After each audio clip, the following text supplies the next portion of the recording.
자, 이제 이번 시간부터는 기후에 대해서 이야기를 할 건데, 지형하고 기후하고 조금은 달라요. 달라서, 이제 뭐가 다르냐면, 조금 이따도 계속 이야기를 하겠지만, 지형은 그래도 외워서 할 수 있는 부분이 상대적으로 많은 데에 비해서, 기후는 원리를 알지 못하면 공부할 때 훨씬 더 막막하거든요. 그러니까 외울 수 있는 부분이 좀 적어요. 그러니까 외워서 풀 수 있는 문제가. 아무튼 그래서 최대한 천천히 자세히 설명을 할 테니까 되도록이면 오늘 하는 수업은 원리, 왜 그런지 이해할 수 있도록 노력 한번 해보세요. 질문하면 더 좋고. 아무튼 우리나라의 기후 특성과 주민 생활 볼게요. 먼저 기후. 여기까지는 그냥 상식이라서 그냥 가볍게 이야기할게요. 날씨라는 말이 있고 기후라는 말이 있는데 어떻게 다른가? 자, 날씨는 어떤 지역에서 비교적 짧은 기간, 포인트는 짧은 기간이에요. 기간에 나타나는 대기의 상태를 날씨라고 한다. 자, 날씨하고 거의 같은 말이 기상이에요. 기상. 아마 이상 선생님은 이거 설명할 때 드립을 치겠죠? 자기 이름이 나오니까. 그냥 번외편으로 애국가 혹시 사절까지 가사 알아요? 그쵸. 그래서 애국가에 자기 이름 나온다고 되게 좋아하시더라고요. 아무튼 그래서 비교적 짧은 기간은 보통은 하루 정도. 자, 어제 날씨가 어땠니? 또는 오늘 날씨가 어때? 라고 물어볼 때 보통은 그냥 하루 정도를 말하는 거잖아요. 그래서 기상청에서 하는 가장 중요한 일이 일기예보. 오늘 날씨는 어떤지, 내일 날씨는 어떤지. 그래서 짧은 기간의 대기 상태를 날씨라고 한다. 자, 그에 비해서 기후는 포인트는 장기간에 걸쳐서 나타나는 대기의 평균적이고 종합적인 상태. 그래서 보통은 30년 동안 평균을 냈을 때 기후를 말해요. 기후가 바뀐다. 하루 이틀 동안 갑자기 덥다 그래가지고 우리나라 기후가 바뀌었어. 그런 거 아니에요. 오랫동안 지켜봤을 때 보통 30년 평균. 자, 여기다 이제 숫자를 적어놨는데 이건 무슨 의미냐면요. 이게 1년 1년 기후값이 달라지면 사람들이 좀 혼란스러우니까 30년 단위로 보통은 이제 묶어서 사용해요. 자, 그래서 작년까지는 이제 수능에서든 아니면 3학년 모의고사든 또는 수능 특강이든 어떤 기후 값을 사용했냐면요. 1981년부터 2010년까지. 그런데 올해가 2023년이잖아요. 시기가 조금 지나서 이제는 자료값이 바뀌었어요. 그래서 올해부터는 1991년이라는 뜻이다. 91년부터 2020년까지의 평균 값을 이제 새로 사용하기 시작했다. 그래서 지금 수업할 때 나오는 수치랑 여러분들이 기출문제 같은 걸 볼 때 나오는 수치랑 조금 달라요. 자, 예를 들면 여러분들 서울의 1월달 평균 기온, 과거 30년 동안에는 영하 2.4도였어요. 그런데 업데이트가 되면서 봤더니 영하 1.9도가 됐더라고요. 그만큼 지구온난화가 진행이 된 거죠. 그만큼 열섬 현상이라고 하는 게 다음 시간에 설명할 거지만 그게 진행이 되면서 서울이 덜 추워진 거예요. 아무튼 그래서 여러분들이 이제 문제 같은 거 볼 때 참고하라고 올해 공부하는 내용과 작년까지의 내용이 수치가 조금 다르다는 거 알고는 있으라고요. 넘어갈게요. 자, 그래서 뻔한 예지만 우리나라는 여름만 놓고 보면 8월 달만 놓고 보면 열대 우림 기후죠. 그런 날씨가 1년 내내 이어지면 열대 우림 기후지. 근데 우리나라 1월만 놓고 보면 이렇게 혹독한 데가 없잖아. 근데 우리나라는 열대 기후도 아니고 한대 기후도 아니고 그러니까 보통 온대 기후라고 말을 하잖아요. 평균을 내면 온대 기후니까. 됐죠? 넘어갈게요. 그 다음 기후 요소와 기후 요인. 자, 우리가 요소는 무언가를 구성하는 성분을 요소라고 불러요. 그래서 기후를 구성하는 성분인데 이걸 명확하게 구분하거나 그러는 건 옛날식 문제고요. 근데 요즘은 이렇게 문제가 나오지도 않고 내신에서 내지도 않아요. 그냥 그렇구나 하고 넘어가시면 되는데 어쨌든 설명을 하자면 우리가 무슨 기후라고 했을 때 이거에 의해서 기후가 달라지는 거예요. 쉽게 말하면 열대 기후는 기본적으로 기온이 높은 게 열대 기후인 거죠. 그 다음에 수분 기후, 건조 기후. 우리가 사막 같은 데를 건조 기후라고 부르거든요. 강수량하고 상관없이. 기온하고 상관없이. 강수량하고 상관없이 라고 하니까 왜 고개를 끄덕이고 있어. 사람 헷갈리게. 자, 우리가 건조 기후, 사막은 기온하고 별로 상관없이 강수량을 가지고 구분을 하는 거잖아. 어쨌든 우리가 무슨 기후라고 수분 기후냐, 건조 기후냐, 열대 기후냐, 온대 기후냐 그렇게 할 때는 이런 거에 의해서 기후가 달라지는 거죠. 성분이 달라지는 거니까 재료가 달라지면 음식의 맛이 달라지는 것처럼 이런 게 달라지면 기후가 기본적으로 달라진다. 이걸 이루는 성분이다 라고 생각하시면 되고요. 기후 요인에서 인은 원인 할 때 인이에요. 무언가의 원인이 된다. 자, 그래서 기후 요소가 바꿔 말하면 기후가 A 지역과 B 지역 위치가 다르면 기후가 달라지거든요. 다를 수 있거든요. 왜 다르냐? 그 원인이 뭐냐? 그 원인을 기후 요인이라고 불러요. 뭐 여기까지는 그냥 이렇게 넘어가시면 되고요. 자, 그 밑에 있는 위도, 해발고도, 수륙분포, 지형, 해류 더하기 수심, 바닷물의 수심까지 해가지고 둘, 셋, 6개. 자, 이것들이 기후에 어떤 영향을 미치는지 정리를 해 두셔야 되고요. 그 다음에 시험에서는 이것들이 크게 영향을 미치는 경우, 얘가 크게 영향을 미치는 경우, 뭐 이게 크게 영향을 미치는 경우 따로따로 물어보기도 하고요. 특정 지역은 여러 가지 것들이 종합적으로 작용해가지고 독특한 기후가 나타나거든요. 그런 지역들은 종합적으로 정리를 좀 할 줄 알아야 돼요. 물론 뒤에 가서 자세히 이야기해 줄 테니까 뭐 걱정할 필요는 없고요. 자, 우리 위도부터 볼게요. 자, 위도가 달라지면 다른 조건은 다 똑같을 때 위도가 달라지면 뭐가 달라질까? 여기 나와 있는 것처럼 적도 근처는 태양 에너지를 많이 받고요. 그걸 일사량이라고 불러요. 해가 비치는 양. 적도 근처는 1년 내내 태양 에너지를 많이 받으니까 평균 기온이 높아요. 덥다는 얘기잖아. 그 다음에 적도에서 멀어지면 멀어질수록 위도가 커지면 커질수록 고위도로 가면 갈수록 태양 에너지를 적게 받으니까 평균 기온이 낮은 거죠. 됐죠? 그래서 적도에서부터 고위도로 가면 대체로 열대기후, 온대기후, 냉대기후, 한대기후가 나타난다. 그럼 우리나라에서도 마찬가지로 우리나라는 북반구에 있으니까 남쪽 제주도에서부터 서울 지나서 북한까지 이렇게 북쪽으로 가면 갈수록 대체로 평균 기온이 낮아진다. 당연한 거죠. 그래서 기온을 결정하는 가장 큰 일반적인 원인은 위도가 되는 거죠. 됐어요? 위도는 뭐 너무 뻔한 거니까 넘어갈게요. 그 다음 해발고도. 자, 해발고도는 뭐 넓은 지역에 영향을 미치는 건 아니지만 높은 산이나 고원이나 고위 평탄면 같은 게 있으면 좁은 지역에서는 가장 강력하게 기후에 영향을 미쳐요. 그러니까 위도라고 하는 건 넓은 지역에 걸쳐서 서서히 변하는 거지만 예를 들면 제주도의 한라산. 바닷가 지역은 되게 따뜻한데 한라산 꼭대기 가면은 기온이 확 떨어지거든. 해발고도는 좁은 지역에서는 굉장히 크게 영향을 미친다. 자, 해발고도가 높아질수록 기온이 낮아지는 건 알고 있죠. 자, 여기다 적어놓은 건 그냥 여러분들 몰라도 되는 거긴 한데 알면 어디 가서 좀 잘난 체 할 수 있어요. 자, 지구 평균적으로 보면 100m 올라갈 때마다 평균 0.65도씩 떨어져요. 평균적으로. 자, 여러분들 관악산의 높이가 600m가 조금 넘거든요. 그러면 지금 관악산 꼭대기에 가면 여기에 비해서 0.65를 곱해서 빼면 돼요. 대략 한 4도쯤 여기보다 낮아요. 그럼 해발고도가 뭐 5,000m가 넘어가고 막 6,000m가 넘어가는 높은 산은 1년 내내 영하여서 빙하가 있기도 하잖아요. 위로 올라가면 추워진다? 당연히 알고 있는 거죠. 넘어갈게요. 그 다음 수륙분포.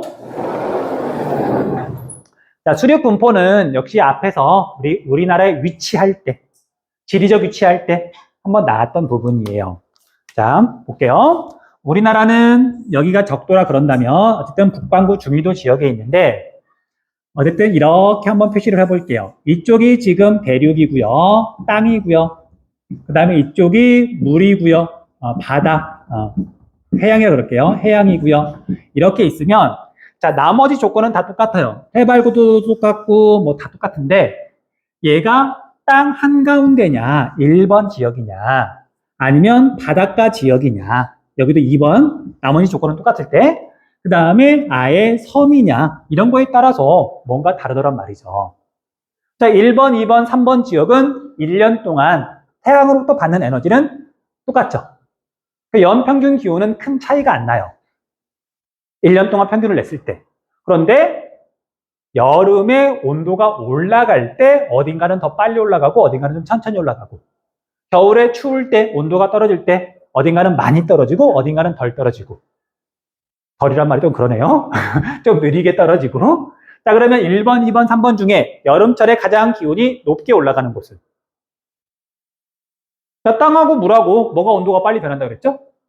땅이 빨리 변한다 그랬잖아. 여름철에 해수욕장 가면 모래는 되게 뜨끈뜨끈한데 물에 들어가면 시원하다 그랬잖아요. 자, 그래서 1번이 여름철에 기온이 가장 높게 올라가고요. 2번은 상대적으로 온도가 좀 느리게 올라가요. 왜냐면 얘는 반절만 땅이고 반절은 물이잖아. 그 다음에 울릉도 같은 섬은 사방이 물이잖아요.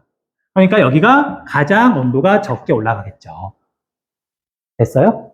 자, 그래서 실제로 우리나라 여름철 기온을 보면은요, 서울, 바다에 그래도 조금 가까이 있긴 하지만 서울이 항구 도시는 아니죠. 서울, 인천, 그 다음에 울릉도 이렇게 비교를 해보면 서울이 여름에 제일 덥고요. 울릉도가 가장 덜 더워요. 뭐 어마어마하게 큰 차이가 나는 건 아니지만 어쨌든 이런 걸 수륙 분포라고 한다. 땅의 가운데냐, 해안가냐, 아니면 뭐 섬이냐 이런 걸 수륙 분포라고 불러요. 자, 그 반대로 겨울에는 1번 지역이 가장 추울 거고요. 2번 지역이 상대적으로 온도가 조금 덜 떨어질 거고, 바닷가 지역은, 바다란다, 섬 지역은 온도가 제일 느리게 떨어지겠죠. 뭐 당연한 거잖아. 자, 그래서 겨울에는 서울이 인천보다 춥고요. 울릉도는 서울하고 비교하면 따뜻해요. 따뜻해요. 이런 것들이 추륙 분포더라. 자, 정리할게요. 자, 육지는 바다보다, 뭐 비열이라고 하는 개념은 정확히 뭐라도 상관없고요. 여름에는 뭐 기온이 빨리 그리고 많이 오르고 태양 복사에너지를 적게 받는 겨울에는 기온이 빨리 그리고 많이 내려간다 했던 내용이고요. 자, 위도가 비슷한 해안 지역은, 바닷가 지역은 물의 영향을 받으니까 내륙 지역보다, 땅 가운데보다 안내자, 대륙할 때 륙, 땅 가운데를 내륙이라고 부르거든요. 보다 기온의 연교차와 기온의 일교차가 작은 편이다. 자, 우리 연교차는 앞에서 한번 설명했었죠. 다시 할게요. 자, 우리 연교차하고 일교차가 왼쪽에 설명이 되어 있는데요. 연교차는 1년 동안의 기온을 비교했을 때 그 차이를 연교차라고 불러요. 1년 동안의 기온을 비교했을 때. 됐어요? 그런데 우리가 순간순간의 기온을 비교하는 건 아니고 단위가 길다 보니까 1년이다 보니까 월 평균 기온을 가지고 비교를 해요. 월 평균 기온 가지고. 자, 그래서 가장 따뜻한 달의 평균 기온을 최난월 평균 기온이라고 불러요. 가장 따뜻한 날짜. 그리고 가장 추운 달을 최한월이라고 불러요. 최한월. 그래서 이 차이를 연교차라고 한다. 됐죠? 그럼 당연하지만 이 차이는 내륙 지역이 크고요. 해안가 지역이 작고요. 섬 지역은 더 작고요. 뭐 그렇게 정리할 수 있겠죠. 됐어요?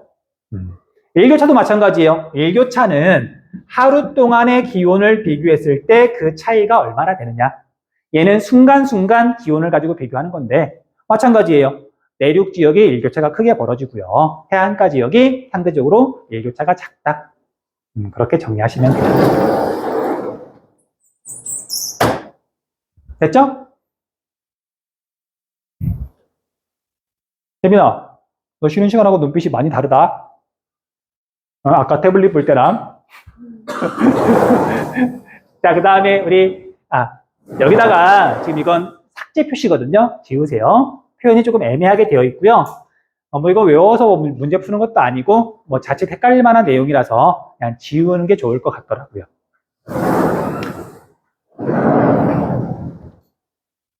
자, 그 다음 지형 볼게요. 지형.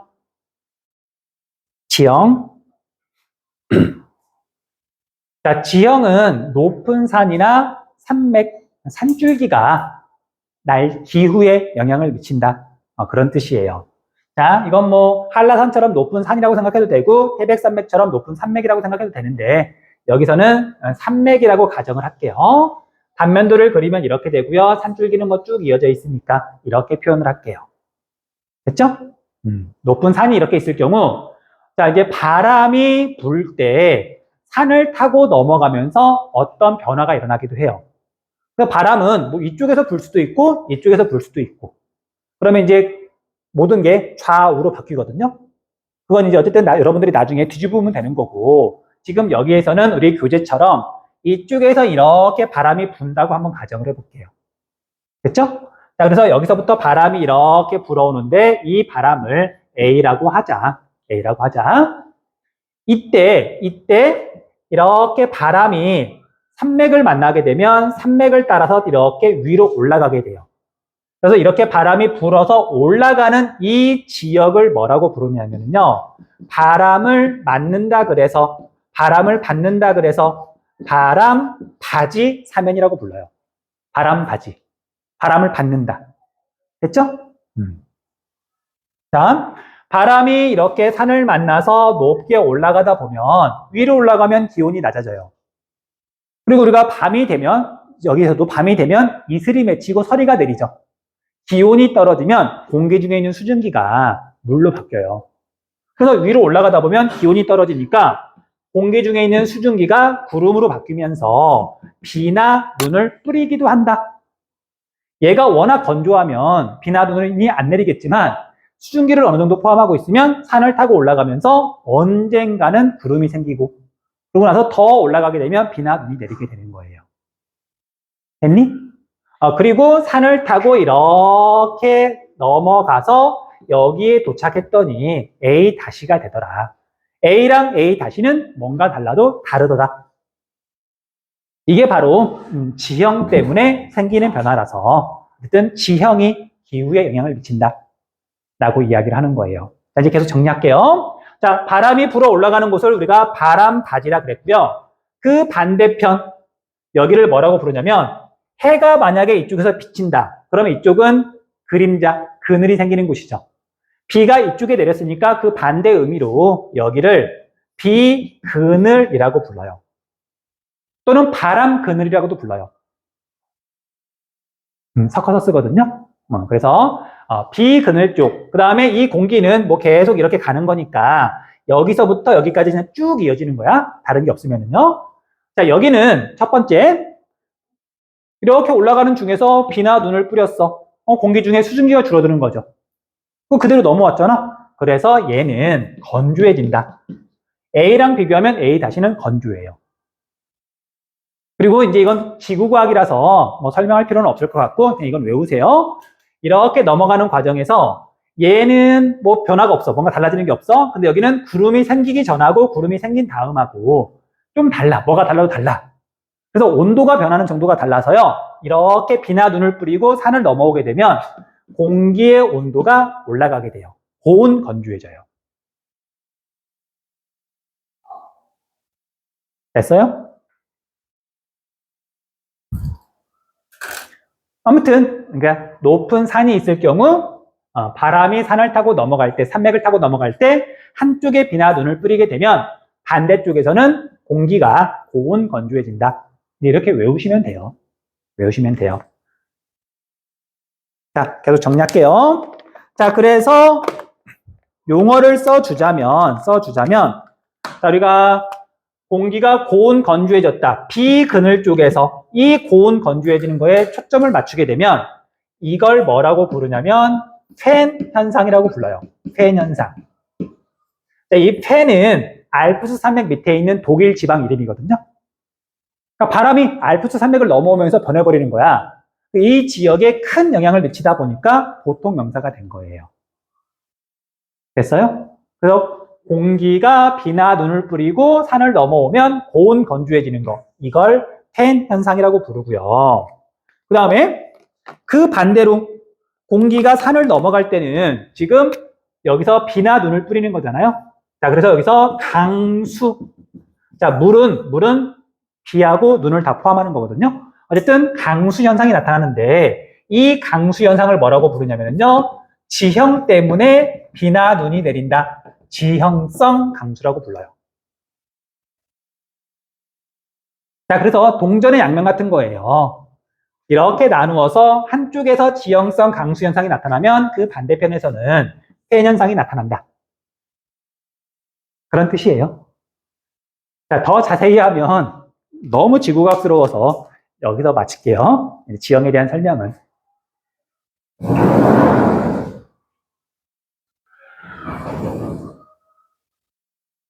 자, 그래서 실제 사례에서는 이제 뭐 물어보냐면요. 이런 식이야. 예를 들면 되게 쉬울 거예요. 여기 보자. 자, 제주도가 이렇게 있어요. 한라산이 이렇게 있어요. 자, 여름철에 바람이 주로 어느 쪽에서 불어오죠? 우리나라는? 남쪽에서 주로 불어오죠. 그러면 여기가 1번 지역, 여기가 2번 지역. 자, 제주도는 여름철에 어느 쪽이 더 강수량이 많을까? 1번 쪽이 강수량이 더 많다. 이런 식인 거예요. 됐어? 그러니까 실제로 어렵진 않은데 조금 자세히 설명하다 보니까 여러분들 머리가 좀 아플 수도 있는데 실제로 이 정도만 알고 있으면 돼요. 이런 식으로.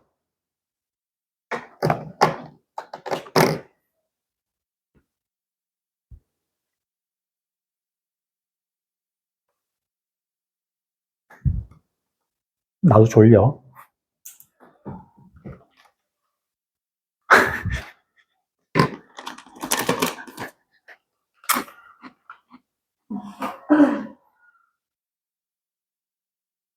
요새 달리는 거리가 좀 많이 늘렸거든요. 먹어도 배가 고파. 이거 어쩌면 좋아.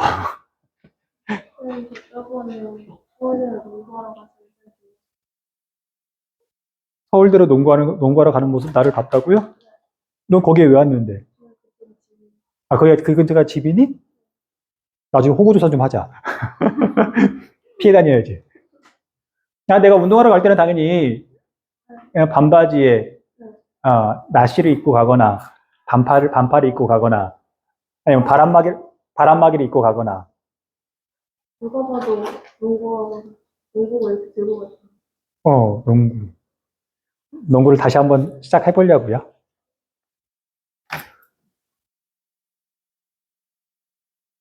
다시 시작이라기보다는 마라톤 하는데 농구가 도움이 되거든요. 아는 체 하지?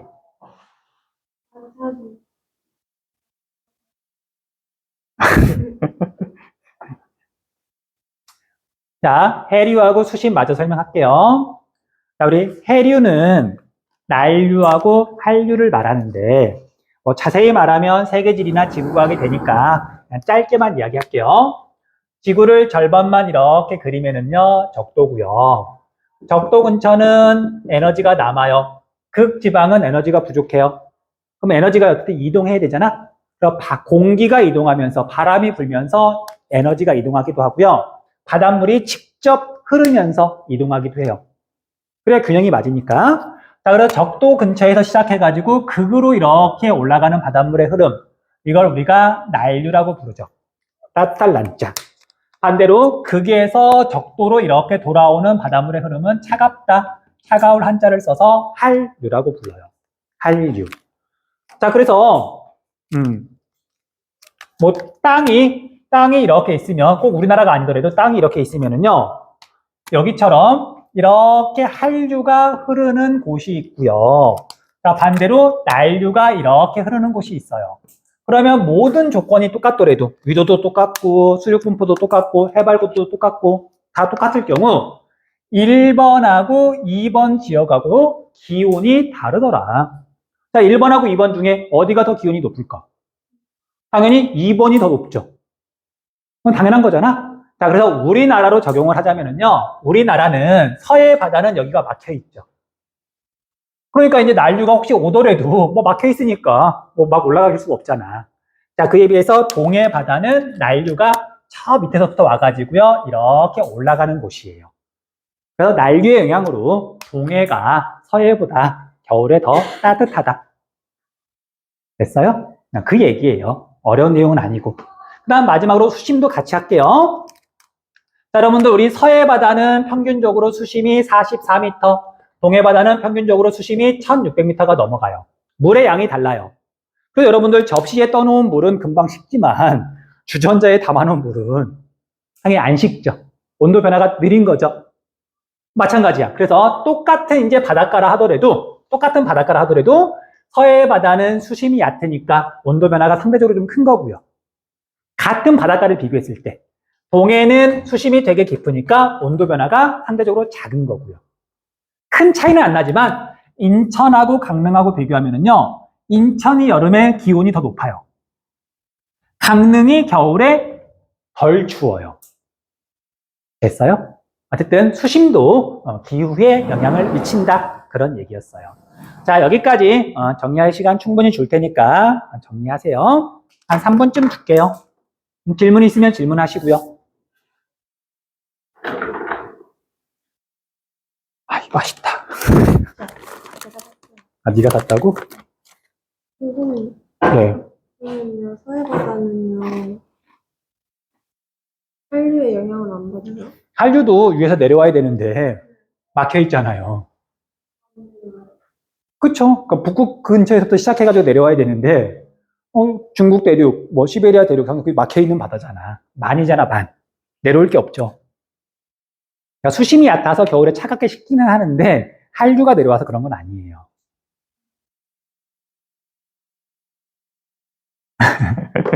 자, 우리나라의 기후 특성까지만 하고 마칠게요. 자, 이 부분은 우리가 앞에서 이미 다 했던 거라서 간단하게만 정리하고 한 5분쯤만 더 수업 더 할게요. 자, 봅시다. 보자.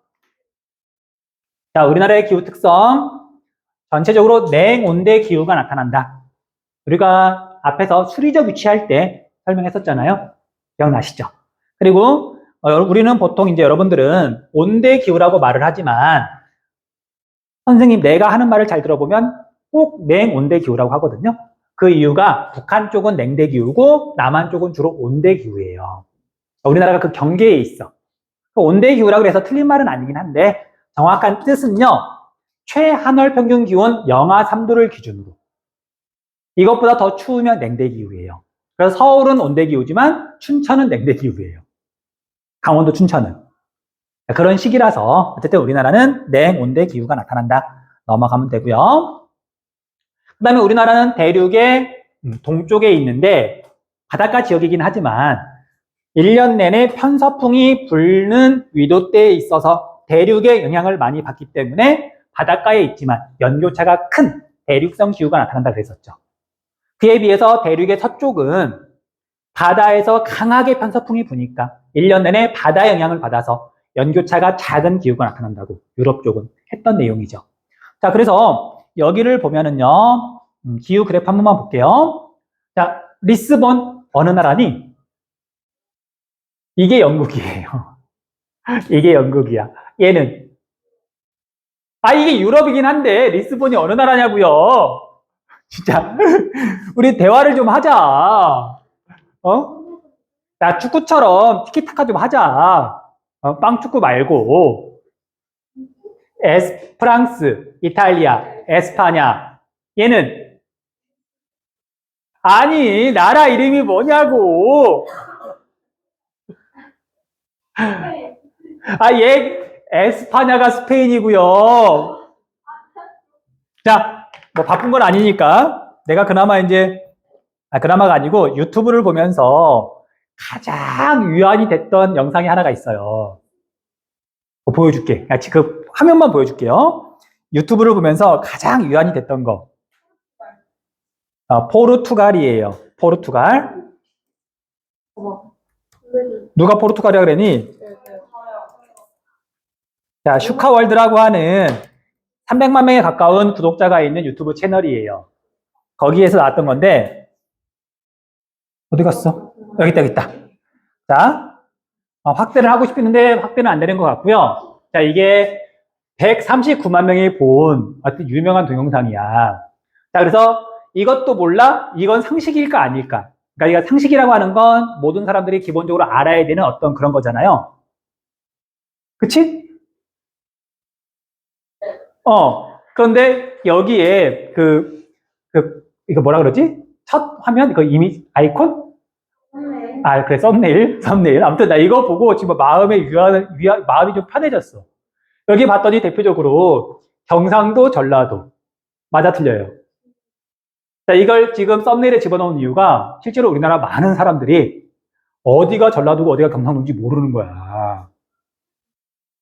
모르는 거예요. 그래서 영국은 대륙이야, 섬이야? 그러니까 영국이 섬나라라는 걸 잘 모르는 거야. 영국은 대표적인 섬나라죠. 근데 이제 나는 뭐 이렇게 모르겠어. 나 같은 사람들이라기보다는 어쨌든 영국이 섬이라는 걸 상식 아니야? 라고 생각하는 사람이 있고 어떤 사람들은 아니 모를 수도 있지. 이제 그렇게 생각하는 사람도 있는 거고. 그다음에 여기 문을 빈다. 무슨 뜻일까? 문을 빈다. 문을 빈다가 무슨 뜻일까? 그래, 너 재수 없어라 그런 말일까? 아니야. 무장. 전투할 때 무장 있잖아요. 무장. 싸울 무. 전투할 때. 임전무태. 싸움이 임하거든 물러서지 말아라. 아니, 소리, 그때 무 아니야. 뭐야. 미안해요. 아무튼, 이 무라는 게, 우리가, 문무를 겸비하다. 문관, 무관 있잖아. 그때 무야, 무. 힘을 쓰는 싸움을 하는. 그리고 문을 빈다. 그래서 너 전쟁에 나가는데 이기고 와라. 그런 뜻이에요. 그래서 이제 국어나 이제 소설이나 그런 데서 많이 나오거든요. 근데 이제 많은 친구들이 역시 이 재수없어라! 욕이라고 이렇게 알아듣는다고. 이게 상식인가 아닌가. 다 떠나서 이게 내가 지금 평생 봤던 어떤 것 중에 정말 탑 3 안에 드는 내 마음을 평안하게 해준. 무슨 얘기냐면 지리교사인데 우리나라 이건 주로 나이 많은 사람들 얘기가 아니고 젊은 사람들 또는 이제 어린 학생들 이야기인 거거든. 그래서 전라도하고 경상도하고 헷갈리는 게 상식이냐 아니냐 논란이 있을 정도로 사실 많은 사람들이 이것도 잘 모르는 거죠. 그런 사람들을 데리고 지리교사가 지금 지리 수업을 하고 있는데 왜 내가 수업하는 걸 이렇게 나는 애들이 당연히 알 거라고 생각하는 걸 이렇게 말을 하는데 왜 애들의 표정이 이럴까? 이게 내 전달력이 많이 떨어져서 그런 건 아니구나. 아무튼 그걸 보고 이제 유안을 받은 거죠. 아무튼 전라도죠, 경상도죠. 자, 우리는 이건 이제 상식이다. 자, 영국은 섬나라예요. 섬나라다. 그리고 자, 이거 포르투갈 이거 모른다 그래서 상식이 없는 건 아니고요. 그냥 포르투갈이라는 걸 알았으면 그래도 얘가 그냥 세계에 좀 관심이 있구나. 그렇게 봐도 되고요. 아무튼 넘어갈게요. 자, 그래서 포르투갈 리스본하고요, 우리나라 인천하고 비교를 했더니 꺾은 선은 기온이고요, 막대 그래프는 강수량이에요. 자, 8월달, 1월달 최난월, 최한월 기온 차이를 봤더니 뭐 27도, 28도? 그쯤 되겠죠? 여기는 위도는 같은데 23도, 11도니까 연교차가 한 11도, 12도. 여기랑 연교차가 많이 다르죠. 대륙의 서쪽이냐, 대륙의 동쪽이냐, 해양성 기후냐, 아니면 여기는 대륙성 기후냐. 실제로 여기는 이제 서한 해양성 기후는 아니고요, 지중해성 기후긴 한데, 이건 나중에 혹시라도 세계지리 하는 친구들은 그때 가서 공부하도록 하고요. 지금은 넘어갈게요. 그 다음 마지막으로 계절풍 기후. 자, 우리나라는 유라시아 대륙과 태평양이라고 하는 해양 사이에 있어서, 그리고 중위도 지역에 있기 때문에 여름과 겨울의 바람의 방향과 성격이 달라지는 계절풍 기후가 나타난다. 이것도 앞에서 했던 거죠? 그냥 그렇게만 정리할게요. 자, 여기까지 해서 오늘 수업은 마칠게요. 혹시 질문?